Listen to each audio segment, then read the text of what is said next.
Aprobado na sa Kongreso ang isang substitute bill na magbibigay ng emergency powers kay Pangulong Ferdinand Bongbong Marcos Jr.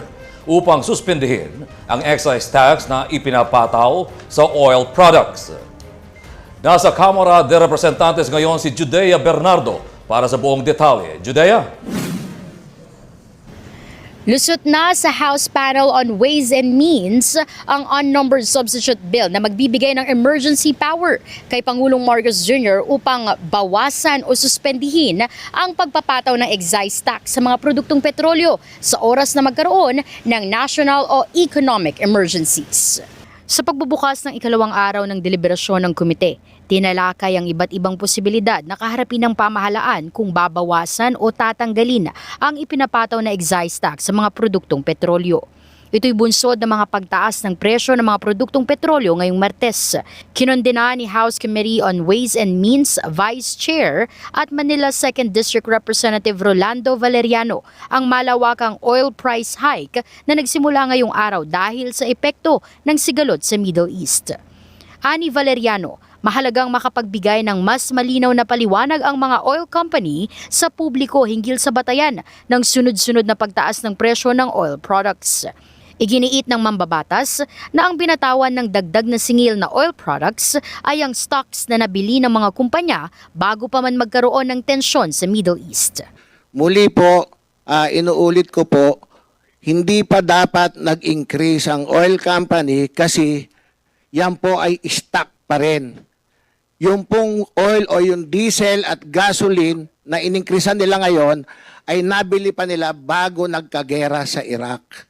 Ang presyo pong sinusundod nila ay mababa pa.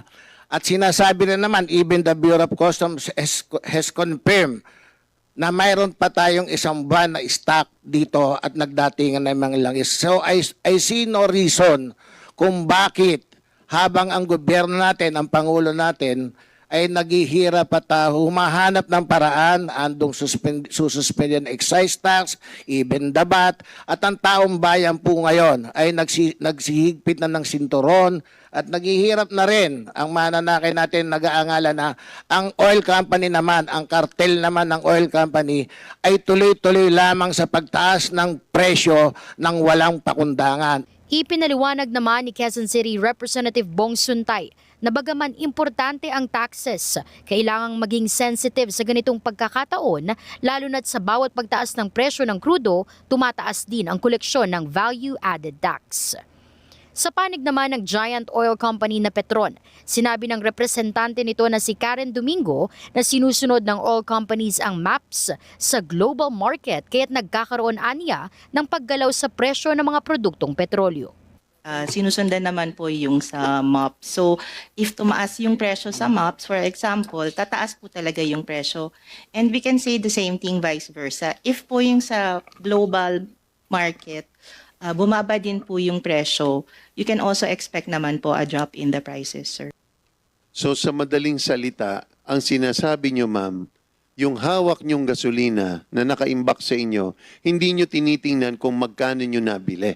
Tinitingnan nyo yung maps on what is the current price. Halimbawa, nagka-spike yan, may hawak tayong supply, good for us, may bebenta natin based on that competitive market. Tama ba? Yes, sir, and among other factors. And also the same thing, sir, in reverse. Binigyang diin ni Committee Chair Representative Miro Kimbo na layunin ng deliberasyon na tukuyin kung ano ang magiging revenue loss at epekto nito sa bansa sa oras na maipasa ang pagsususpinde ng excise tax at paano ito makakatulong sa mga consumer. In terms of suspension, nilinaw ni Kimbo ang sakop ng kapangyarihang ibibigay sa Pangulo. It now allows us really to give the President the power to suspend or reduce all the excise taxes on fuel upon the recommendation of the DBCC. So, dati iba-ibang version, isa, dalawang secretary. Ngayon, secretaries of finance, of budget, of DepDev, BSP governor, as well as the Department of Energy will now take part in making the recommendation. Sakop ng panukala ang pagpapataw ng suspensyon sa oras na lumampas sa $80 per barrel ang presyo ng Dubai crude oil o kung magdedeklara ng national emergency o state of calamity ang Pangulo base na rin sa rekomendasyon ng Department of Energy. Mula rito sa mababang kapulungan ng Kongreso, ako po si Judea Bernardo para sa D8 Patrol.